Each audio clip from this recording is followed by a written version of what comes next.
Dinipensa ng isang Pinoy sa Canada ang Consul General ng Pilipinas sa Vancouver, British Columbia na si Jose Ampeso. Ito ay matapos kumalat ang video na kuha ng isa pang Pinoy na si Proceso Flordelis Jr.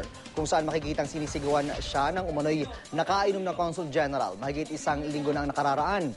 Sa sulat ng Pinoy volunteer na sa Vancouver na si Alex Barros kay Philippine Ambassador Leslie Gatan, sinabi niyang kulang daw ang nasa video ni Flordelis.